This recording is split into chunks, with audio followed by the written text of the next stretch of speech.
क्या क्या ध्यान रखते हो? खाने में बिल्कुल, सोने का बराबर टाइम सोते हो, सुबह जल्दी उठ जाते हो, फिर व्यायाम करते हो, फिर लाइफस्टाइल को मैनेज करते हो। तो और एक चीज भी है जो आपको मैनेज करनी चाहिए, जो व्रत में करना चाहिए, क्योंकि अगर वो किया तो फायदा होगा, नहीं किया तो नुकसान भी हो सकता है। अभी व्रत की बात करें तो सबके मन में अलग अलग ख्याल आते होंगे व्रत के लिए।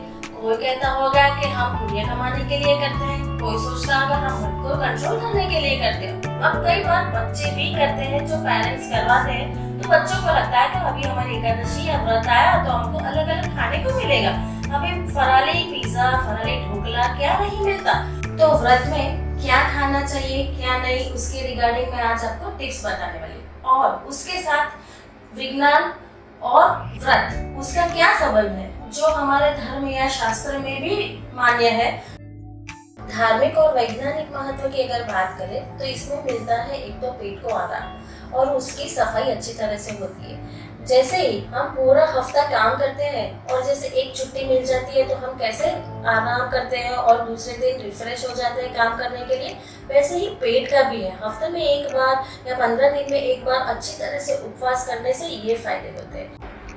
इसको सही तरह से करने से पेट को अत्यधिक फायदा मिलता है और हमारे बॉडी में जो टॉक्सिन्स और फ्री रेडिकल्स जो हर रोज बनते हैं उससे वो हमको बचाता है, उसको वो कम करता है और कई तरह की बीमारियों जैसे हार्ट की, डायबिटीज और कैंसर से भी बचाता है।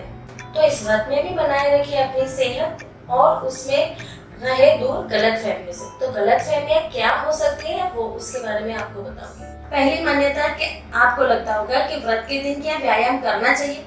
क्या आप हर रोज व्यायाम करते हो? हर रोज भी व्यायाम करना चाहिए, तो व्रत के दिन भी करना ही चाहिए। व्यायाम हमारी बॉडी की एनर्जी लेवल को मेंटेन करता है और हमें मसल लॉस से भी बचाता है। बस इतना ध्यान रखना है कि आप अपनी इंटेंसिटी जो भी एक्टिविटी है उसको हाई इंटेंसिटी कार्डियो नहीं रखें, आपकी इंटेंसिटी एडजस्ट करें और फिर एंजॉय कीजिए फुल्ली एनर्जाइज होके।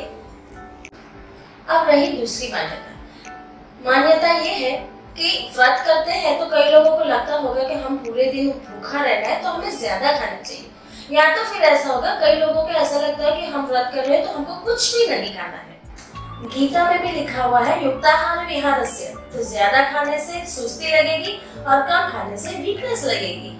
तो आपको लग सकता होगा कि ये कैसे करें, तो इसके लिए भी बहुत आइडियाज है। आप छोटी प्लेट का इस्तेमाल कर सकते हो, तो उसमें आपको लगेगा कि आपने ज्यादा खाना खाया, थोड़े थोड़े अंतर में खा सकते हो। फिर आप धीरे धीरे चबा के खाओगे तो उसके फायदे ये भी होंगे कि आपका पाचन भी अच्छा रहेगा। और फिर आखिरी के आपको समझ के संतुलित बैलेंस्ड डाइट लेना है।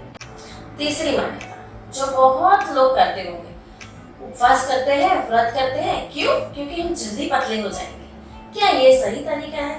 नहीं, क्योंकि इसमें कुपोषण की संभावना रहती है, जिसमें बाल झड़ सकते हैं, नाखून टूट सकते हैं, स्किन भी डल पड़ सकती है। और जब आप वापस व्रत छोड़ते हो तो स्प्रिंग की तरह वापस आपका वजन उतना बढ़ जाता है, कई बार तो ज्यादा भी हो सकता है। इसीलिए सोच समझकर वैज्ञानिक तरीके से ही व्रत या उपवास करने का महत्व है। तो मैं बताती हूँ आपको कि क्या खाना है। अलग अलग जगह की अलग अलग मान्यता होती है, हर जगह का जो खाना होता है हर लोग तो नहीं खा सकते।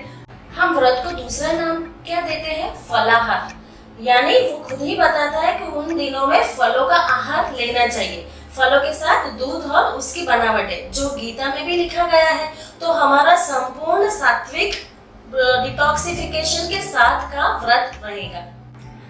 दूध और दूध की बनावटें की बात करें तो दूध एक संपूर्ण आहार यानी कि कंप्लीट न्यूट्रिशन है। बच्चा शुरुआत में 6 महीने क्या पीता है? माता का दूध। वो 6 महीने तक दूध के अलावा और कुछ नहीं लेता। तो दूध बिल्कुल ही गलत नहीं होगा अगर हम उपवास के दिन दूध और उसकी बनावटें लेते हैं। तो फल और दूध के साथ जो आप ले सकते हैं वो नट्स भी है। इन दोनों तीनों लेने का फायदा ये भी होगा तो आपको बॉडी को जो विटामिन, मिनरल्स या जो बोलते हैं खनिज तत्व मिलने चाहिए वो सब संपूर्ण तरीके से आपको मिल सकता है। तो आपको प्रश्न होता होगा कि कितनी मात्रा में लेना चाहिए। ये सब आपके वजन के हिसाब से, आपके पूरे दिन के काम के अनुसार कि कितना काम करते हो उसकी रिक्वायरमेंट के हिसाब से आप उसको एडजस्ट करके बैलेंस करके ले सकते हैं। तो अगर ये विटामिन और मिनरल के रिसोर्सेज है तो कौन से विटामिन है जो इसमें से हमको मिलने ही चाहिए?